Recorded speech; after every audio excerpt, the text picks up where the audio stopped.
기도하시겠습니다. 사랑의 하나님, 오늘 이 아침 주의 말씀 앞에 선 자녀들 위로하시고 주 안에서 살아갈 힘과 용기를 발견케 허락하여 주옵소서. 존귀하신 우리 구주 예수 그리스도의 이름으로 간절히 기도드리옵나이다. 아멘.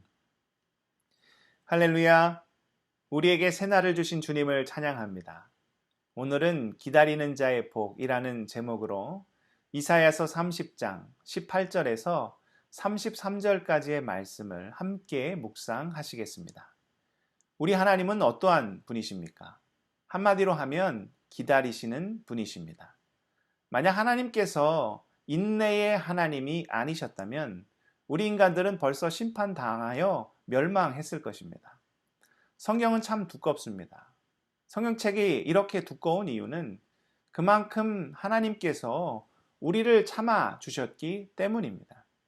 사실 아담과 하와가 하나님께 범죄하였을 때 하나님께서 참아주시지 아니하시고 인내하시지 아니하셨다면 성경은 창세기 3장으로 끝이 났을 것입니다. 그러나 창세기 다음에 출애굽기가 나오고 레위기가 나오고 또 구약을 넘어 신약이 기록된 이유가 무엇일까요? 그만큼 하나님께서 우리를 참아주셨기 때문이라는 것이죠. 물론 우리는 주님이 다시 오시는 그날과 그때를 결코 알 수 없습니다. 그러나 아직 마지막 때의 심판이 오지 않은 이유가 무엇일까요? 조심스럽게 생각해 보면 하나님께서 우리를 참아주시고 계시기 때문이 아닐까 합니다. 그러니 이 기회를 놓쳐서는 안 되지요. 주께서 아직 기회를 주셨을 때, 우리를 향하여 참고 계실 때 더 늦지 않도록 회개하며 주님께로 나가야 한다라는 것입니다. 오늘 말씀도 보십시오. 1절입니다. 그러나 여호와께서 기다리시나니 이는 너희에게 은혜를 베풀려 하시며 일어나시리니 이는 너희를 긍휼히 여기려 하심이라. 대저 여호와는 정의의 하나님이시라. 그를 기다리는 자마다 복이 있도다. 하나님께서 우리를 기다리신다라는 것입니다. 우리가 죄악에서 벗어나 다시금 거룩과 은혜의 하나님 앞으로 나오기를 기다리신다라는 것이죠. 또한 그 인내의 하나님 앞에서 자녀된 우리들이 취할 행동이 무엇입니까? 주님의 때를 기다리는 것이죠. 주님께 나와 회개하여 주님의 뜻대로 살아가면 주님은 주님의 때에 반드시 은혜를 회복하시고 놀라운 축복으로 우리와 함께 하신다라는 것입니다. 우리가 죄악 가운데 있을 때 주님은 그 포기하지 않으시는 사랑으로 우리를 구원하시기 위해 20절의 말씀처럼 때로는 환난의 떡을 먹이시고 고생의 물을 주십니다.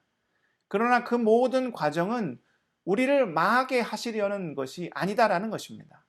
그 떡과 물을 마시며 우리가 주 안에서 견딜 때 우리 안에 죄는 사라지고 우리 안에서 거룩과 정결함이 회복된다는 것이죠.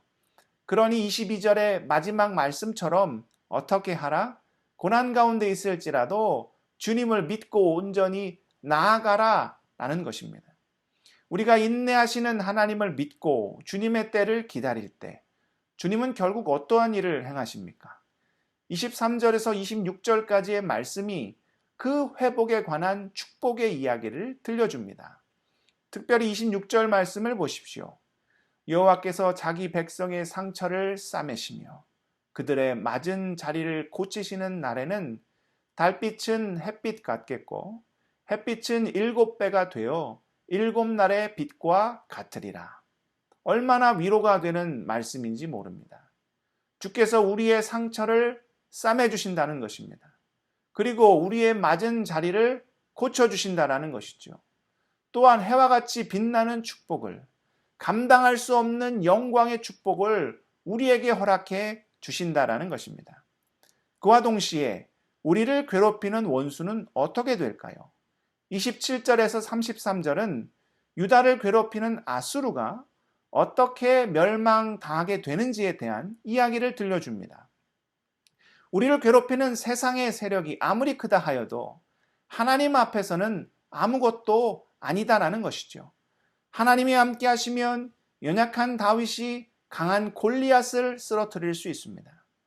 하나님께서 역사하시면 꽂아놓은 보릿자루와 같은 이스라엘 백성이 강한 성 여리고를 무너뜨릴 수 있다라는 것이죠. 하나님께서 함께 하시면 불가능이 없다라는 것입니다.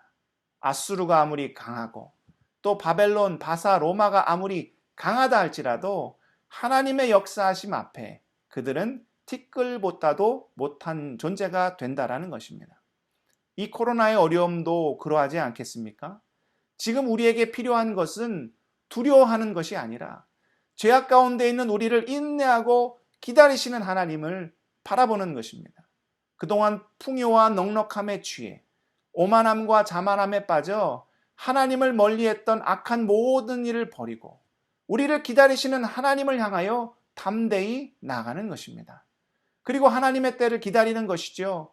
하나님의 회복과 치유, 그 자비와 긍휼을 기다리는 것입니다. 그러면 하나님은 어떻게 하십니까? 그 전능의 손으로 우리를 향한 전무후무한 은혜를 허락해 주신다라는 것이죠. 사랑하는 성도 여러분, 하나님은 크십니다. 하나님은 위대하십니다. 하나님만이 우리의 모든 것 되십니다. 죄를 버리고 돌아오기를 간절히 바라시는 주님을 향하여 이제는 담대히 나아가 주님이 예비하시고 준비하신 은혜, 코로나 따위가 감히 어떻게 할 수 없는 한량없고 자비하신 그 놀라운 은혜를 삶 속에서 충만히 누리시는 우리 모두가 될 수 있기를 축복드립니다. 기도하시겠습니다. 사랑의 하나님, 주님은 인내하시는 하나님, 우리를 기다리시는 하나님이심을 믿음 안에 고백합니다. 이제는 죄를 버리고 세상을 뒤로하고 주님만을 향하여 담대히 나아가 우리를 향해 준비하시고 예비하신 복과 은혜를 누리는 복된 삶을 살아갈 수 있도록 허락하여 주옵소서. 모든 말씀 존귀하신 예수 그리스도의 이름으로 간절히 기도드리옵나이다. 아멘.